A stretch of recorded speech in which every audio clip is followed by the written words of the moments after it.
va te faire un business, va te trouver un sponsor, il va gagner un match, il va gagner des primes. Les gens savent gagner de l'argent. Les gens ne savent pas s'enrichir. Les gens ne savent pas convertir cet argent en patrimoine. Très, très peu de personnes savent faire ça. Et pourquoi? Parce que c'est difficile de reconnaître qu'on est ignorant dans quelque chose qui semble être évident. Pour toi, c'est évident? Pour beaucoup de gens, non. Pour beaucoup de gens, gérer de l'argent, ça semble être évident parce qu'on est en contact avec l'argent depuis petit. Ouais. Donc, faire comprendre à quelqu'un que tu ne connais pas la gestion des finances, certains peuvent même le prendre comme une insulte parce qu'ils disent de quoi tu me parles? J'ai un salaire, je sais épargner, ainsi de suite. Alors qu'en fait, c'est beaucoup plus que ça. Et ça, c'est ce qui sort des discussions que tu as avec les gens? Oui, parce que les gens qui viennent à mon émission, justement, on a toujours une discussion préalable dans laquelle beaucoup d'entre eux me disent je ne suis pas un modèle en gestion d'argent. Je dis mais c'est ce qui m'intéresse. Je ne veux pas des gens qui sont des modèles. Je veux que les gens comprennent bien qu'on peut être Tanguy et avoir des failles. On peut être qui tu veux et ne pas être bon dans ça ou ça. Et ça rassure les gens. Ouais. Je dis, ah ouais, d'accord, lui aussi, il galère avec ça, lui aussi. Ou alors, elle est passée par ça aussi. Et maintenant, elle s'en sort mieux. Donc, et c'est ce qui est bien les histoires, c'est que ça te permet de te situer. Si tu ne ramènes que des gens qui sont parfaits, ça n'intéresse pas les gens. Mais ce qui intéresse, c'est le fait que les gens ont des failles, des difficultés, des lacunes. Et que derrière, ils essayent de s'améliorer simplement. Ok. Et toi, aujourd'hui, ton plus gros asset, c'est quoi? Ton plus gros actif? C'est moi-même. C'est toi-même? De très loin. De très, très loin. Et je le dis souvent, c'est si tu m'enlèves tout aujourd'hui, honnêtement, j'ai pas d'inquiétude, je vais me refaire. Tu vas te refaire? Je vais me refaire. Tu prends ma chaîne YouTube, tu la fermes. Tu me gardes mon cerveau. Tu me gardes mon cerveau. Bon, tu m'enlèves même mes relations. Parce que les relations, ça donne un avantage, c'est la triche. C'est un cheat code. Tu m'enlèves mes relations et autres, mais tu me gardes mon cerveau et mon savoir. Ah non, je vais recommencer. Tu te refais? Ah oui, oui. Grâce à quoi? Et probablement plus vite qu'avant. C'est sûr. Là, tu as 10 ans d'expérience. Ouais. Mais grâce à quoi, justement? Sur quoi est-ce que tu vas pouvoir miser dans ton cerveau pour... si demain, tu devais tout recommencer, tu ferais quoi de mieux? Non, je referais probablement les mêmes choses, mais plus vite. Ouais. La première chose que je ferais, c'est que je me constituerais une épargne. Donc, la première chose, c'est que je trouverais un boulot. Il faut commencer par les fondamentaux. Je trouverai un boulot, je gagnerai un salaire, je me mettrai une épargne de côté. Ouais. C'est le même processus. Je mettrai une épargne de côté. Par contre, avec cette épargne-là, là où je vais le placer, ça va être vraiment... On va faire des leviers beaucoup plus rapidement. Comme dans quoi? Dans l'immobilier. Mais l'immobilier, bon, faut par exemple, cash, quoi. Mais... Non. Par exemple, un truc très simple que je fais aussi à Abidjan, parce que moi, j'ai deux types de business. Et les gens confondent souvent. J'ai des business pour maintenir le rythme de vie. Par exemple, quand je suis en Côte d'Ivoire, on fait par exemple du Airbnb. Ouais. Mais dans le Airbnb, je ne suis pas propriétaire de tous les appartements. C'est vrai. Ouais. Et quand tu n'es pas propriétaire d'un appartement, tu n'as pas besoin de beaucoup de sommes. Tu as besoin de savoir comment rédiger un bon contrat. Tu as besoin de savoir comment faire une annonce qui se démarque. Tu as besoin de savoir la bonne politique de pricing, comment bien gérer tes clients, comment être bien noté. Moi, j'ai des appartements qui me rapportent par mois net dans ma poche 1200 €. Un appart. Un appart. Et j'ai des élèves que j'ai formés qui ont des appartements qui rapportent 1000, 1200, 1300 €. Un appart à Abidjan. Donc, quand je dis que les formations qu'on fait, ça change vraiment des vies, c'est ça. Cette année, par exemple, à Back to Africa, je donne une masterclass, c'est moi qui la donne, sur la location saisonnière, parce que je me rends compte que les gens ne réalisent pas ce que tu peux faire avec 5000 €. La fille dont je parle là, il y a sa vidéo, parce qu'elle est une de nos nominées cette année-ci. L'appartement dont on parlait, elle a lancé en 3 mois. Le premier mois, elle a gagné 2900 € là-dessus. De bénéfices? Non, 2900 € de chiffre d'affaires. Mais qu'est-ce que tu as comme bénéfice? Elle paye un loyer de 400 balles. Tu fais 2900 €. C'est pas à Paris que tu vas faire ça. Le maire à la route te dit, donne-moi ma... et ça, c'est le truc que les gens ne voient pas. C'est-à-dire que... Et des appartements comme ça, il y en a plein que tu peux faire. Donc, c'est pour ça que je te dis, je vais aller beaucoup plus vite. Et quand je dis immobilier, tu vois, tu pensais à la construction. Non, c'est pour ça. Tout de suite, il y a de l'immobilier que tu peux faire sans être propriétaire. Moi, je te dis, je fais ça parce que je veux que ce soit un asset pour du financement après. Hein. C'est pour ça que je fais ça. C'est pas pour...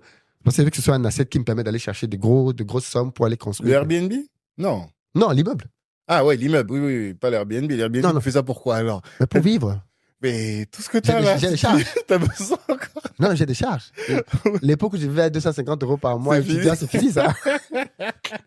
Maintenant, j'ai des nounous à payer, j'ai des chauffeurs à payer, J'ai un loyer à payer parce que je suis pas propriétaire de ma maison. Je construis des maisons, mais je suis pas propriétaire de ma maison. C'est un choix, ça? Bien sûr que c'est un choix. Ah ouais? Ouais, Parce qu'on a eu une discussion avec les gars de Nekao ici. Hein. Ils me disaient, eux, ils font de la formation en intelligence financière. Et ils me disaient, non, t'achètes pas d'appart pour y vivre. Et donc, les gens comme toi aussi, ils achètent pas d'appart pour y vivre. Ça dépend. Moi, j'ai un ratio. Il y a des calculs à faire. Okay. Mais si tu vas pas vivre quelque part au moins 6 ans, n'achète pas. Okay. 6-7 ans. Si tu vas pas faire au moins 6-7 ans, n'achète pas. Sois locataire. Quand t'es parti à Abidjan, c'est pas pour rester là-bas? Non, je ne comptais pas faire 6-7 ans à Abidjan. Ok, d'accord. Pas du tout. C'est quoi, tu veux retourner à Douala? Yes. Ah, parce que je vais faire mon usine. Ah oui, c'est vrai. Oui, c'est vrai. Mais pas de loin de l'usine, quand même. Ouais, faut pas déconner. Ça n'a pas de sens. Tu peux passer à distance. Ça n'a pas de sens. Ok. Non, mais intéressant. Franchement, je sais pas, vous savez combien de temps qu'on est là, qu'on parle là, mais je pense qu'on a dit tout. Tu as explosé les compteurs. Je suis content. J'ai eu tout ce que je voulais savoir. Est-ce qu'il y a des sujets que tu voulais aborder qu'on a oubliés peut-être sur des promos que tu as actuellement? Non, le main event, c'est Back to Africa. Ouais. C'est vers là qu'on converge toutes nos énergies. Et de Back to Africa, l'incubateur va devenir quelque chose d'assez conséquent. Ouais, ce sont les 2 gros projets. Après, j'ai toujours 2-3 autres formations. En fait, aujourd'hui, ce qu'on veut faire, c'est un gros incubateur, 2-3 formations, dont une formation en gestion des finances que je vais vraiment mettre en avant parce que tout ce que je te dis là, tu te rends bien compte que savoir quoi faire de son argent est déterminant pour la suite. Et donc, j'ai créé un programme de formation dans lequel j'accompagne les gens à avoir une bonne maîtrise de l'argent, pour savoir comment le gagner, comment l'épargner, mais surtout comment le multiplier. Donc, dans le programme, je montre tout ça. Les placements financiers, c'est quelque chose que les gens ignorent complètement. Quand tu parles des placements financiers, on dit que tu as parlé le chinois. Et pourtant, il y a tout un univers, là, des placements financiers qui sont hyper intéressants. Parce que tu peux ne pas être maître de l'argent dans un livret A, c'est preuve d'ignorance financière. Ça, maintenant, tout le monde le sait. On en a beaucoup parlé, je pense, l'inflation, tout ça. Je pense qu'on en a beaucoup parlé. Je crois que là, maintenant, c'est même 3%, ça va. Là, maintenant, ça va parce que c'est au-dessus de l'inflation. Oui, mais avant, tu avais le livret à 1%.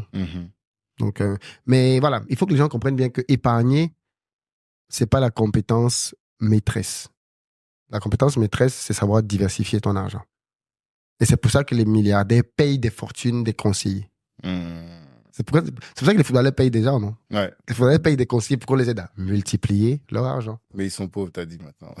Oui, parce que justement, ils se font énormément rouler dans la farine. C'est ça, ils n'ont pas les bons conseillers. Mais non. C'est ça. Parce que les gars, ils sont là pour se sucrer. Je pense que le jour viendra où notre agence va accompagner beaucoup de personnes très influentes sur le continent. Mais c'est aussi pour ça que je veux davantage bâtir d'assets. Parce que quand tu vas voir un footeux, parfois il a le sentiment qu'il est mieux que toi. Et il te prend de haut. Ouais. Peut-être parce que tu n'as pas la petite coupe qui va bien avec le costume, tout, il te prend de haut. Mais s'il voit qu'en patrimoine, tu pèses 10 fois plus que lui, ben, il comprend que tu n'es pas là pour vivre de ce qu'il va te donner. Pour l'escroquer, Pour l'escroquer, non. Mais après, est-ce que toi, tu auras envie, il y a un moment où tu diras, bon, même toi, tu vas les regarder. J'aime ça. En fait, j'aime contribuer à faire grandir les gens. J'aime ça. Donc, même si je ne le fais pas directement, j'aurai une structure qui va le faire. D'accord. Parce que ça me fait mal de voir des footeux qui finissent leur carrière avec rien. Mais on pourrait dire, mais qu'est-ce que tu en as à faire, quoi, tu vois? On pourrait dire ça. Oui, mais pourquoi, si tu penses comme ça, tu n'es pas un créateur de contenu, parce qu'à la base, tout ça, tu as de la générosité. Et je pense que l'une des raisons que les gens aiment dans mon contenu, c'est que c'est un contenu qui dit ce que d'autres n'ont pas l'habitude de dire. Parce que quand c'est bon, je dis que c'est bon. Quand c'est pas bon, je dis que c'est pas bon. Quand j'ai gagné, je dis que j'ai gagné. Quand j'ai perdu, je dis que j'ai perdu. Quand on m'a arnaqué, on a même dit Philippe, c'est l'entrepreneur le plus arnaqué d'Internet. Ouais, c'est trop. Il y a un moment là, vraiment, chaque jour il est volé, chaque jour on l'a arnaqué. J'ai dit, mais tu t'as dégoûté des gens d'aller au pays, hein? Tu penses pas? Ça n'a dégoûté que les faibles. Parce que l'Afrique, si je suis vrai avec ça. L'Afrique, c'est pour les bâtisseurs. Ouais. L'Europe, c'est pour les consommateurs. Si tu veux être un consommateur, tu trouveras tous les prétextes pour ne pas aller bâtir au pays. Si tu es un bâtisseur, tu verras dans tous ces signaux que je te donne des garde-fous. Dans mon livre, L'urgence d'entreprendre, dans le deuxième ou troisième, parce que c'est un livre fait en 3 modules. Le premier module, je parle de pourquoi j'ai tout quitté, entre guillemets, pour aller me lancer en Afrique. C'est la partie mindset. Les 2 autres parties sont vraiment pratiques. Et dans la deuxième partie, je parle de ce qu'il faut mettre en œuvre pour réussir un projet. Où est-ce que tu trouves les bonnes idées? Comment tu fais pour trouver les financements? Je développe ça dans le livre. Et dans la 3e partie, je parle des obstacles.